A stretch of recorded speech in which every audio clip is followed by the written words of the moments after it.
Hi, I'm Sydney, and I'm here with CPA and chairman of Debt.com, Howard Dvorkin. Credit invisible. What does it mean to be credit invisible, and how does that impact someone's financial life?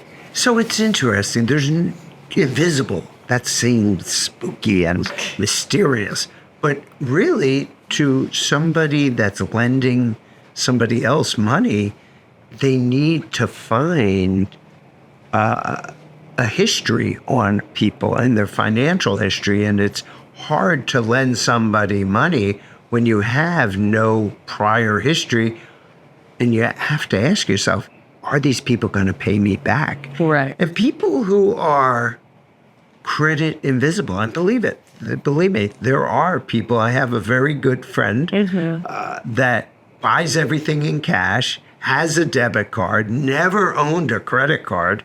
I think he watched too many of my podcasts, truthfully, but he's never owned a credit card. It did scare him, and he even bought his house for cash. Wow. So he has no credit history. Now he's getting married or thinking about getting married. He's like, I got to go buy a house. And I'm like, I'm not sure you're going to get a mortgage. Yeah. And he's like, what do you mean? And I'm like, you have no credit history.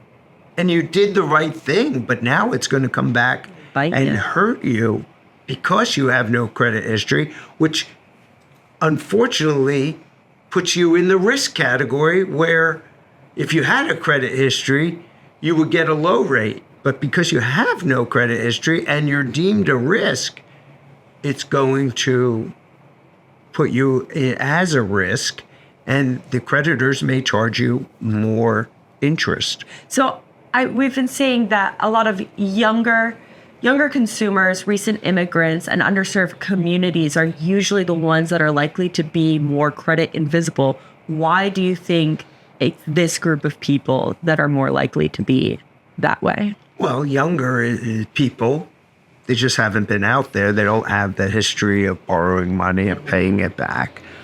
Immigrants, they just came to this country, and hopefully they're working on the books, and they're building their life and their life for their families.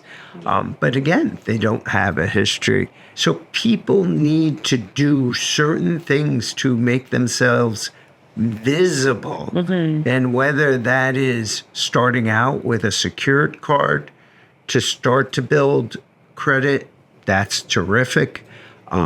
Now, there are different variations of secured cards where some report to the credit bureaus and some do not. You have to make sure you start with one that, if you're going to do a secured card, do a secured card that reports to the credit bureaus.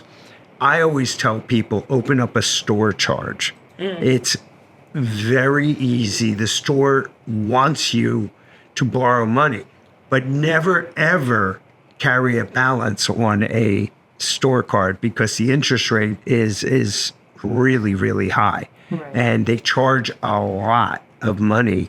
And sometimes they offer big discounts on their store cards, which is great. Incentives, yeah. Incentives.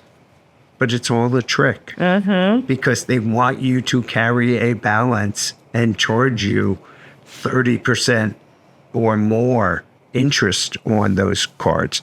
So be very, very careful about those. The other thing is some experts say, go out and borrow money, do a credit building loan. I don't love that idea because you're taking on debt. You're actually paying interest on that loan.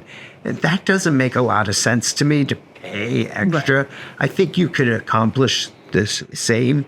Start out, get a store card. When the bill comes in, pay it off. Use it again. When the bill comes in, pay it off.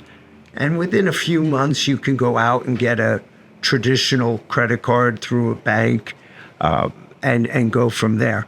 But realistically, people need to understand that having no credit is almost as bad as having bad credit at the same time.